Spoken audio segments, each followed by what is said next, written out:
Oh, hello, everyone. Good morning or good afternoon. Let's be honest, good afternoon or good evening. There's no way you're awake before noon. Good to see you guys. We're getting ready to rock and roll into the fourth lesson, which is long and a big deal. And we're going to talk about two big things, which is the national budget and also gerrymandering, appropriate apportionment, and redistricting.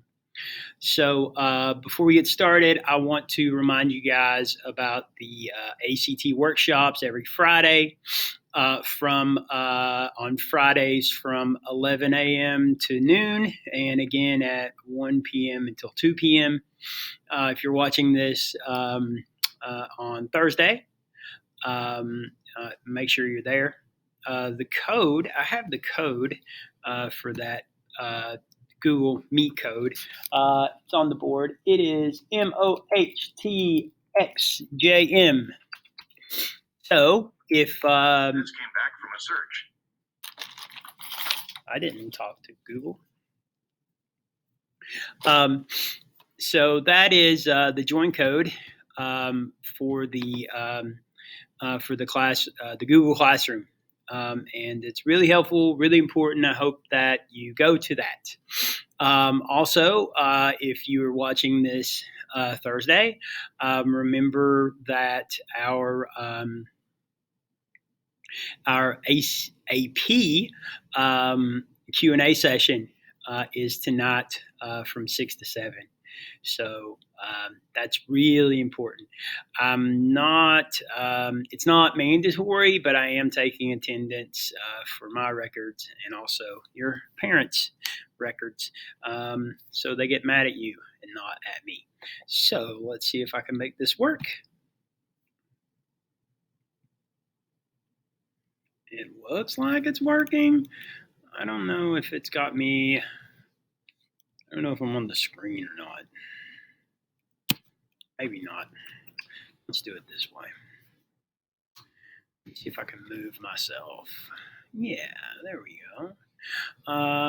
And let me see if I can shut up some of this stuff. Oh yeah, no, that's the ticket. Okay, so let's talk budget. First of all, what's a budget? A budget is how much money we spend. That's it. All right.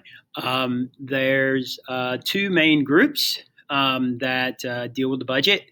As you probably know, there is the legislative side of the budget, and then there's the executive side of the budget.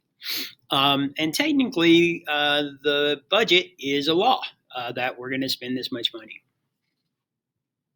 So let's start with the executive side of the budget. The simple description of the federal budget is that the president writes the budget and then Congress approves it. But the truth is, the president doesn't write the budget. He has or she has a big bunch of economists and politicians who come up with the budget, and the president's like, okay, that's a good budget. It's kind of like when you have someone do your homework for you. They do the homework, and you're like, okay, that's cool. I'll turn it in. And the nerds that are doing the president's homework for them is the OMB. You got to know the OMB. It's the Office of Management and Budget. Basically, the president's accountant, and just like I said, does the homework for the president. You may see a question about fiscal year. It is not physical year, it's fiscal year. And fiscal just means money. Having to do with money. So the fiscal year starts on October 1st and ends on September 30th. And so the budget is usually ready by October. Now, you see here, it's proposed in February, and because it's a political process, it takes until October, usually.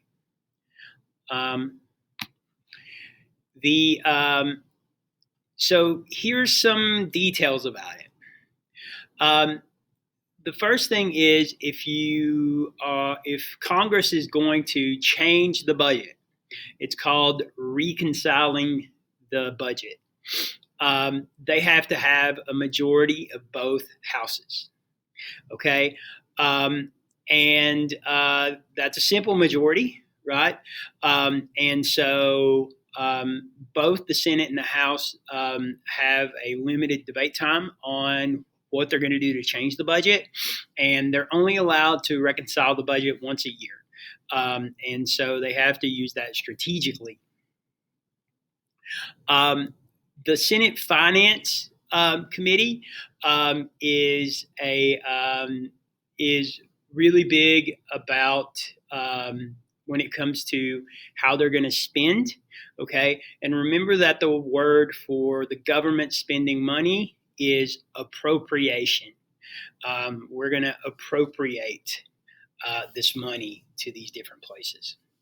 And so remember that the OMB are the nerds doing the homework for the president, and the president proposes the budget. Superman, you're crooked. There you go. Congress has some nerds doing their homework too. And this is the Congressional Budget Office, the CBO. And that they're nonpartisan, which means they're not, it's not a majority of whoever's in control of the Senate or the House. And their job is to analyze the budget and make sure that it is a fair and good budget. And here's this word again, oversight. Remember, oversight means to oversee, to keep an eye on. It's like they babysit, right? And so they keep tabs on the OMB to make sure that they're doing something that Congress is going to agree with.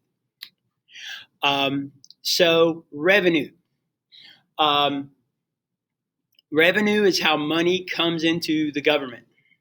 Okay, and for the most part, it's taxes. The only other thing that's not taxes, and I don't think it's here.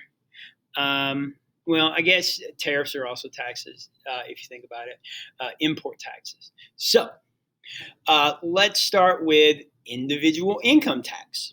Okay, so everybody usually knows about income tax. It's a tax on how much money I make.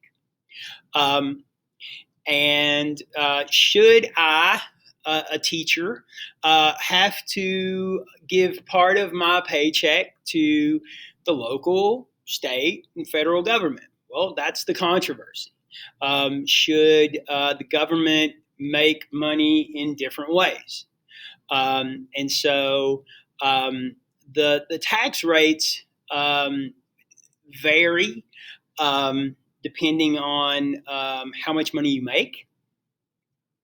But the truth is, people who are wealthy find ways around it.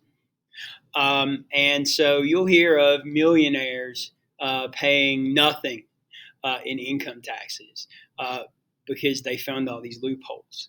And so that pushes for a lot of people to say we need a more simplified tax system, and rich people should pay more. Now, rich people and people who support rich people say they worked hard, they're getting paid. Why are we going to punish them for working hard? The other side says they have more, they should give their fair share. The other side says that's starting to sound like communism. And so there you go. We have corporate taxes.